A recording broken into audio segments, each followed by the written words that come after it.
Hi, Jean Lurson here. First, I want to wish you all a very happy new year. I hope you have a lot of fun this year, and I'm trying out new things and I will share them with you throughout the year. And I was experimenting with some colors here.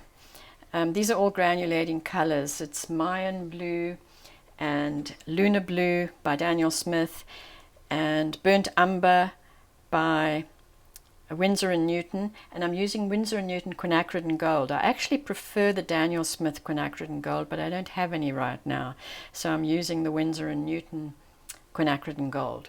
So I'm going to do something similar, and this was inspired by a photo taken by a niece of mine on a farm where she lives, and she posted this on her Facebook page. The reason that I'm doing it landscape is because this whole dark area could be a little boring, so I'm going to have a smaller landscape area.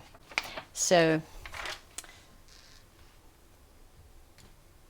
I'm going to use my 1.5 inch silver black velvet brush so I can cover a larger area, and I'm going to start off with the quinacridone gold, just going down the whole paper, and I want it to actually be quite dark, and I'm not worrying too much about lines that appear. Normally when I glaze, where I dry each layer, I do it so I don't do it with, first of all, with granulating colors. And so I'm doing granulating colors because it's going to create some interesting textures.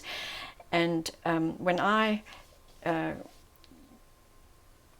glaze, usually I get very smooth finishes where you don't see any lines. But for this one, for this purpose, I actually want some interesting textures, so I'm not worrying too much about the lines. And I wanted the quinacridone gold to be quite intense.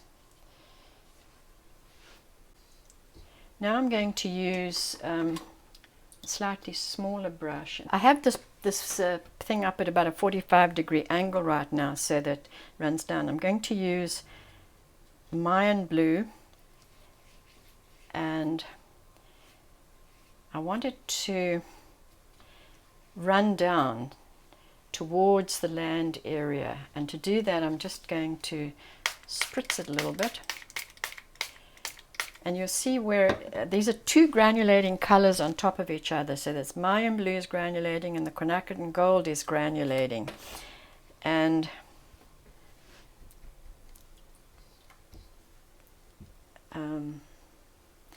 it should, you can see it's starting to granulate there. I'm actually going to use a slightly smaller brush and tilt this a little bit.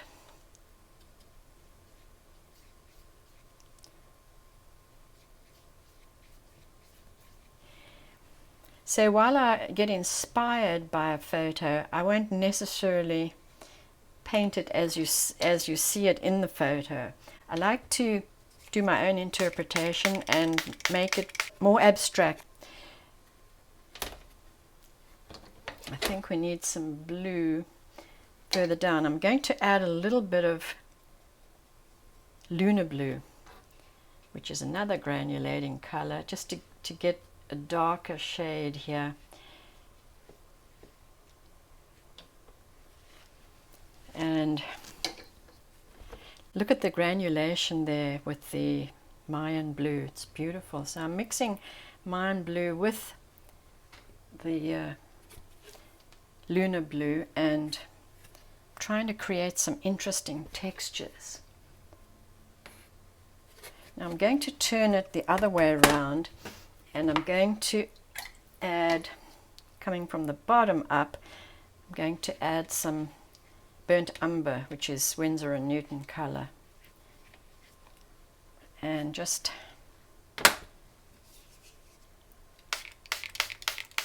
spritz that a little bit. Now I'm going to put that flat, and I'm going to just wipe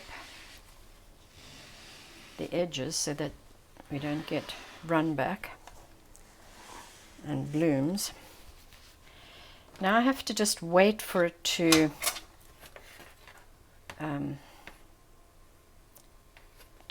dry just a little bit, and I'm going to use some sepia ink to do the land area. But it's a lot of fun. You see, look how the beautiful granulation happens here.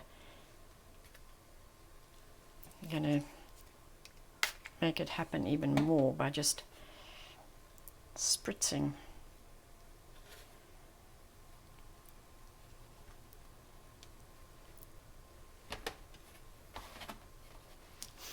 I'm kind of happy with what's happening there.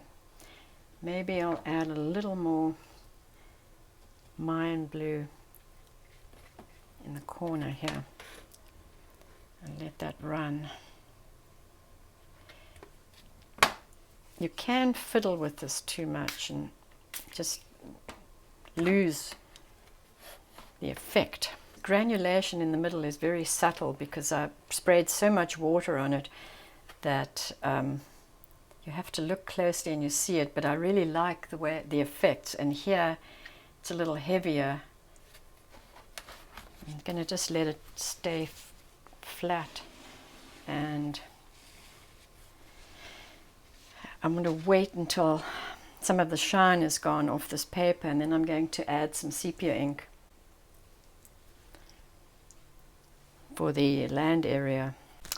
Now that it's a little drier, I'm going to take some acrylic ink and decide where I want to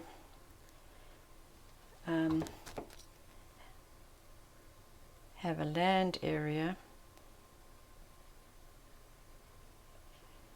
You don't need to be exact with this. In fact, the more abstract you are, the better. And I'm doing a couple of lines because I'm going to take some water and make that run down, so we'll get even more granulation.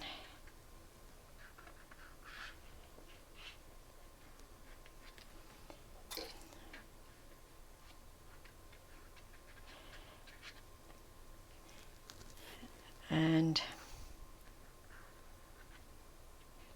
get some interesting effects.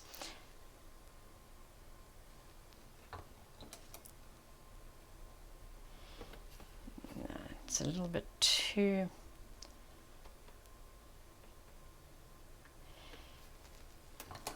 thick there, so I'm just going to let it run and granulate. I like it thick in some areas. See, I did a very quick few hills there. I actually do want it to have some sort of small bushes on this side because I want to do a tree on that side when it's dry.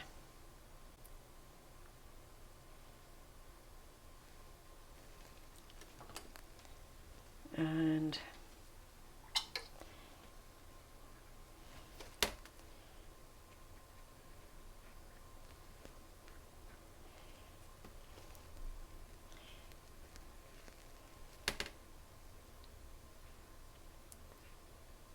now I'll just let that dry, and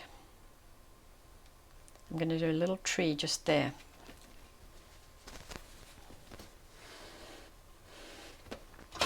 There, I'm going to let it dry flat. Right, now that everything's dry, and I love the way the granulation worked here, not totally thrilled with this here, but I'm just going to finish this piece, and by adding a small tree on the left hand side, and to do that I'm using I'm using my #1 dagger brush from Cheap Joe's. It's called Scroggy's Loose Goose, and it's #1. It gives beautiful fine lines, and I'm dipping it in my sepia ink, and I think I'm going to place a tree here.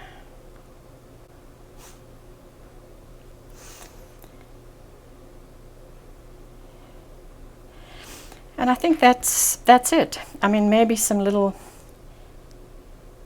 grasses or low bushes here, just to create interest. And really, you fill these in very rough. It's just an impression of small bushes. And there we are. That's about as much as I want to do on this thing. Let's take this tape off. This was just an exercise in painting with granulating paints, but I wanted to just show you close up this beautiful granulation here. Maybe I should have let it come down here, and I probably still could do that, but this is just a demonstration piece. Just a reminder, I always list the materials, the paints and the brushes that I use below the video. You have to click on the link that says more to see the list of materials. So I hope you enjoyed this little demonstration, and if you did, please give me a thumbs up and subscribe to my channel, and I'll see you next time.